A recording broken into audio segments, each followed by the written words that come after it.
ఒక వేదాన్నే తమ ఇంటి పేరుగా నిర్ణయించుకొని సామవేదం గానానికి ప్రాముఖ్యతనిచ్చేటటువంటి వేదం.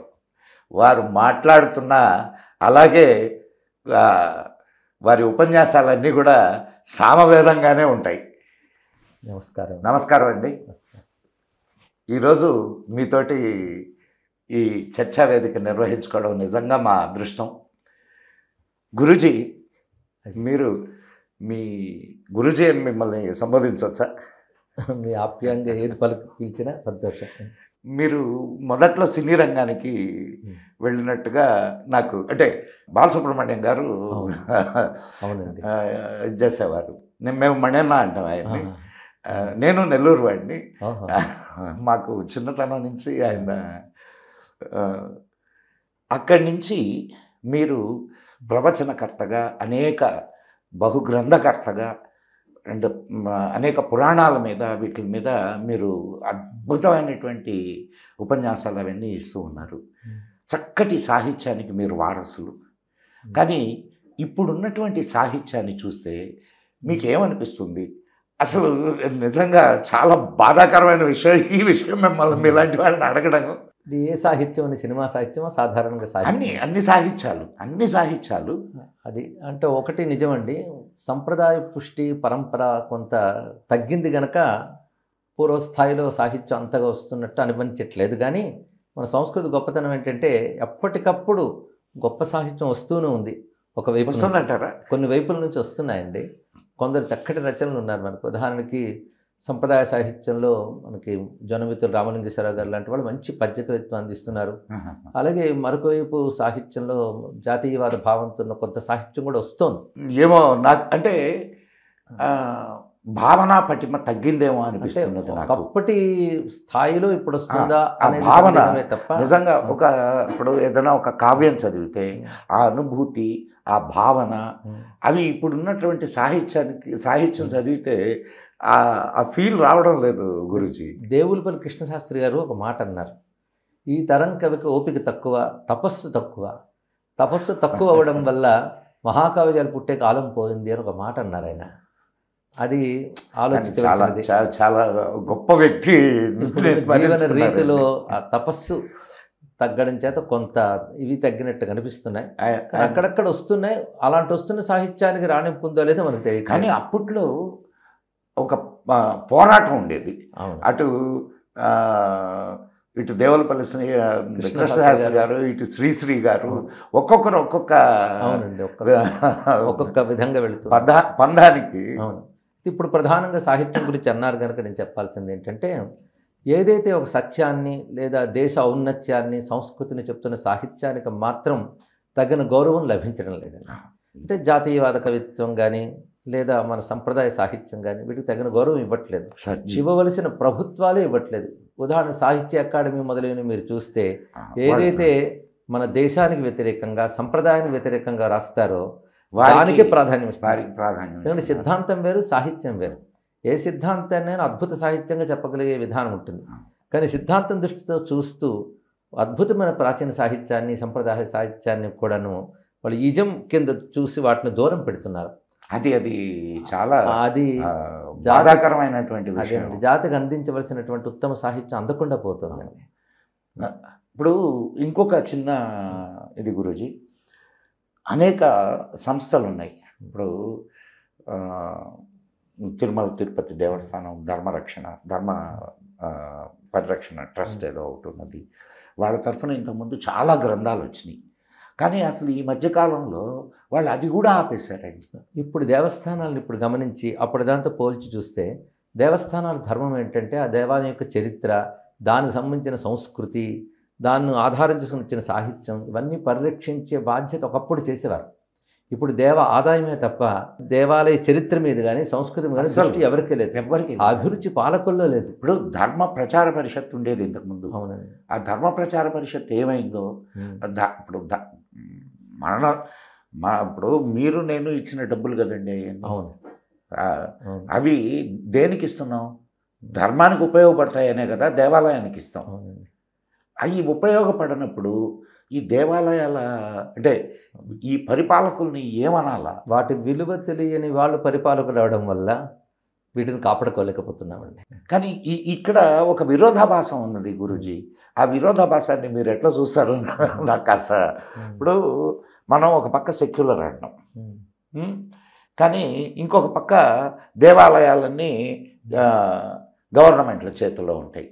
పోనీ అన్ని ప్రార్థనా మందిరాలని ప్రభుత్వం నియంత్రిస్తుందా అంటే లేదు. ఒక్క హిందూ దేవాలయాల్ని మాత్రమే ప్రభుత్వం నియంత్రిస్తుంది. ఇది ఎంతవరకు సమంజసమైనటువంటి విషయం? సెక్యులర్ అనే మాట మొదట స్వతంత్రం వచ్చినప్పుడు మనకు లేదు, రాజ్యాంగ నిర్మాణంలో కూడా లేదు.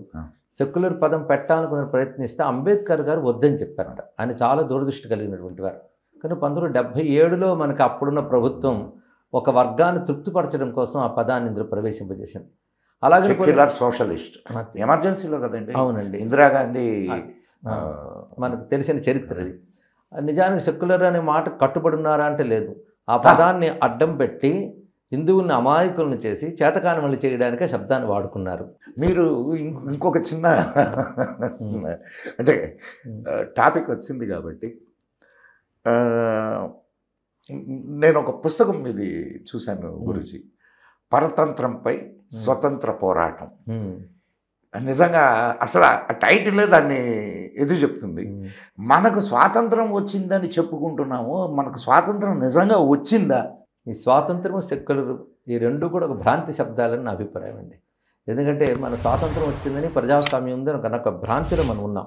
కానీ వాస్తవాన్ని పరిశీలించాలి. ఆవేశంతోనూ ఆందోళనతో కాకుండా వాస్తవాన్ని పరిశీలిస్తే మాత్రం మన స్వాతంత్రం రాలేదని అనుకోవాలి.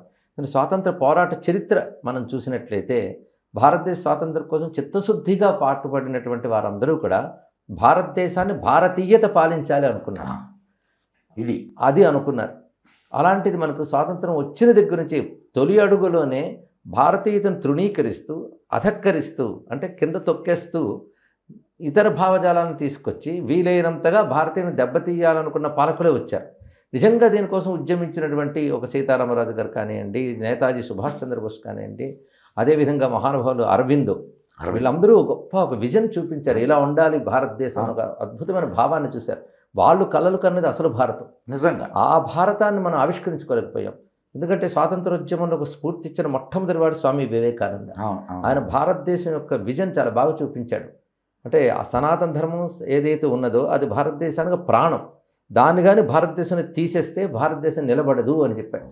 అంటే చెట్టును మూలం నుంచి పెకలించేస్తే ఎలా అయిపోతుందో సనాతన ధర్మం నుంచి భారతదేశాన్ని వేరు చేస్తే అలాగే అవుతుందని స్వామి వివేకానంద చెప్పారు. అదే మాట అనీబిసెంట్ కూడా చెప్పారు. ప్రాణం తీసేసిన శరీరంలో అయిపోతుంది దేశం మన సనాతన ధర్మాన్ని తీసివేస్తే. అయితే ఇలాంటి సనాతన ధర్మం ఏం చెప్పింది? దీని యొక్క ఆలోచన, భారతదేశపు ఆలోచన విధానమే సనాతన ధర్మం. దాన్ని పూర్తిగా పక్కకు నెట్టేసి సెక్యులరిజం అనేది భారతీయులకి, ప్రత్యేకంగా హిందువులకి, సనాతన ధర్మీయులకి నేర్పించాలంటారా? సనాతన ధర్మం సహజంగా సెక్యులర్ అందరిని ఆహ్వానించి ఆదరించగలిగే సంస్కారం ఉంది. వాళ్ళు ఈ దేశపు బిడ్డలు, ఈ దేశపు సనాతన ధర్మీయులు సెక్యులర్ కాకపోతే ఈ దేశంలో ఒక కమ్యూనిస్ట్ బతుకుతాడా, ఒక ముస్లిం బతుకుతాడా, ఒక క్రిస్టియన్ బతుకుతాడా? ఇతర మతస్థులు ఆశ్రయించి వచ్చినప్పుడు వాళ్ళకి ఆదరంగా ఆహ్వానం పలికి వాళ్ళ చేత వాళ్ళ మందిరాలు కట్టుకోమని అప్పుడు అనుమతించిన వాళ్ళు ఆనాటి రాజులు. సహజంగా స్వాభావికంగా మతం మార్చే స్వభావం హిందూ మతానికి లేదు. ఇతరుల్ని గౌరవించే స్వభావం ఉంది. స్వధర్మే నిధనం శ్రేయ అని చెప్తూనే పరధర్మాలను గౌరవించగలిగే సంస్కారం మనకున్నది. అందుకే ఒక బ్రిటన్లో ఒక మేధావిని ఒక మాట చెప్పండి, నేను చదివినందుకు గుర్తు ఏంటంటే, నేను హిందూ ఫండమెంటలిస్ట్ అవ్వాలనుకుంటున్నాను. ఎందుకంటే హిందూ ఫండమెంటలిస్ట్ అయితేనే దేశం బాగుంటుంది, ప్రపంచం బాగుంటుంది. ఫండమెంటల్గా హిందూ మతం ఏం చేస్తుందంటే అన్నిటినీ గౌరవిస్తుంది. ఆ సంస్కారం హిందూ మతంలో ఉంది కనుక హిందూ ఫండమెంటలిస్ట్ వల్ల ప్రపంచంలో ఏ దేశానికి ప్రమాదం లేదని గొప్ప మాట చెప్పింది. అది నాకు ఎప్పుడు గుర్తు. కానీ ఇప్పుడు బయట ఉండేవాళ్ళు ఈ ధర్మాన్ని గురించి స్టడీ చేసి, ఈ ధర్మాన్ని గురించి అధ్యయనం చేసినటువంటి వాళ్ళేమో అద్భుతంగా చెప్తున్నారు. ఇక్కడ ఉండేటటువంటి సెక్యులర్ల ముసుగేసుకొని ఆ ముసుగును మనకు కూడా వేయాలని చూసేటటువంటి వీళ్ళని ఏమనాలా అనేది అర్థం కావడం లేదు గురూజీ. అవును, ఈ పదం పెట్టి మనల్ని నిర్వీర్యం చేశారని నాకు అనిపిస్తుందండి. ఎందుకంటే ఇతరులను సంతుష్టిపరచడం అనేటువంటి దీని ద్వారా జరుగుతుంది. దాన్ని అడ్డం పెట్టుకుని మన సంస్కృతిపై అనేక దాడులు జరుగుతున్నాయి. ఒకటి బౌద్ధికమైనవి, ఇంకోటి భౌతికమైనవి. ఒకటి ఇంటెలెక్చువల్గా జరుగుతుంది. మన వాళ్ళకి మనం అధ్యయనం చేసే సంప్రదాయం పోయింది. ఎడ్యుకేషన్ సిస్టంలో కూడా వీళ్ళు తీసేశారు, మొత్తం టోటల్గా సిస్టమే మార్చారు. ఇప్పుడు ఎడ్యుకేషన్లో ఒక నిషేధమూర్తి బయటకు వస్తున్నాడు తప్ప ఒక పౌరుషం కలిగినటువంటి వాడు బయటకు ఎక్కడ వస్తున్నాడు? జాతి కోసం, దేశం కోసం పోరాడినటువంటి ఉత్తమ చరిత్ర కలిగిన మహాత్ముల గురించి మనం చదువుకోవడం అవ్వలేదు. ఒక ఛత్రపతి శివాజీ గురించి కానీ, రాణా ప్రతాప్ లాంటి నిజమైన మహనీయుల గురించి మనం చదువుకోలేదు. ఎవరైతే దోపిడీ చేసి దాడులు చేశారో వాళ్ళనే నాయకులుగా చెప్తూ వాళ్ళ పేరున వీధుల పేర్లు కూడా పెట్టినటువంటి సంస్కృతిలోకి వెళ్ళిపోయింది. నిజాలు ఎంత దౌర్భాగ్యం. కొన్ని తరాలు జరిగిపోయిందండి దూరం. ఇంత తరాలుగా తెలియకపోవడం వల్ల ఇప్పుడు మళ్ళీ వాళ్ళకి అసలు తెలియజేయడం కష్టమైన కాలం ఏర్పరిచేశారు ఈ సెక్యులర్ అనే మాట వల్ల. ఇప్పుడు అంటే జాతీయవాదం అండ్ ధార్మికమైనటువంటి ఆలోచనలు కలిగినటువంటి వారు అని చెప్పుకుంటూ ప్రభుత్వంలో ఉన్నారు. ఇప్పుడు వీళ్ళ వల్ల దేశానికి అంటే మనం అనుకుంటున్నటువంటి విధానం వచ్చే అవకాశం ఉన్నదంటారు. అంటే అవకాశం అంటూ ఉంటే వీళ్ళ వల్లే రావాలన్నట్టుగా కనిపిస్తుంది వాతావరణం కూడా. కానీ వాళ్ళు కూడా ఒకటి తెలుసుకోవాలి, 75 సంవత్సరాలుగా పాతుకుపోయినటువంటి ఒక పనికిమాలిన భావజాలం, ఒక అసత్య భావజాలం నుంచి మళ్ళీ బయటపెట్టడానికి వారికి చాలా శ్రమతో కూడినటువంటి పని. ఎందుకంటే దేశంలోనూ కొన్ని దుష్టశక్తులు ఉన్నాయి, బయట దుష్టశక్తులు ఉన్నాయి. ఏదైనా ధర్మం కోసం లేదా దేశ ప్రాచీనత కోసం చెయ్యబోతే వెంటనే మతం రంగు పులుగుతున్నారు. ఇది బాధాకరమైన అంశం. దానితో ఇంకోటి, దేశం కోసం కృషి చేద్దామనేటువంటిది మతవాదం కింద చలామణి చేస్తున్నారు. నిజంగా సంతుష్టీకరణ రాజకీయాలను మతవాదం అనట్లేదు. దేశం కోసం పాటుపడి దేశంలో ఏదో ఒక పరిరక్షించుకోవాలి, చరిత్ర కాపాడుకోవాలంటే వెంటనే మతవాదం అంటున్నారు. ఇలాంటి పరిస్థితులను ఎదుర్కొంటూ ముందుకు వెళ్ళి మళ్ళీ సనాతన ధర్మాన్నో లేదా దేశాన్ని సమగ్రంగా కాపాడడం. ఇక్కడ 2 పదాలు నేను చెప్పినప్పటికీ సనాతన ధర్మాన్ని కాపాడడం అంటే భారతదేశాన్ని కాపాడడం అంతే కదండి. భారతదేశ సమగ్రత సనాతన ధర్మం మీద మాత్రమే ఉంది. మీరు ఒక్కటి గమనించండి, ఈ మతం నుంచి మారిపోయిన వాళ్ళైనా, ఈ మతానికి చెందని వాళ్ళైనా, వాళ్ళ దేశం ముక్కలైనా పర్వాలేదనే ఆలోచనతో ఉన్నారు. ఇది మీరు గమనించుకోవాల్సిన అంశం. అందుకే కొంతమంది సమూహం అవగానే మా ముక్క మాకు ఇచ్చేయండి అంటారు. ఆ వాదం అలాంటి ఇవి కూడా వస్తున్నాయి. ఇప్పుడు ఒకప్పుడు అదే వాదంతో కదా భారతదేశం విభజన జరిగింది. ఆ దేశ విభజన జరగడానికి ఏ వాదం కారణమో, ఏ సిద్ధాంతం కారణమో, ఆ సిద్ధాంతం వారికి స్వభావ సిద్ధంగా ఉంది. అలాంటి వారిని సంతుష్టీకరణ దగ్గర ఇది ఎంత ఐరనీ చూడండి గురూజీ. ఇప్పుడు వాళ్ళు అంటే విభజన అనేది ఏ బేస్ మీద జరిగింది? మతం బేస్ మీద.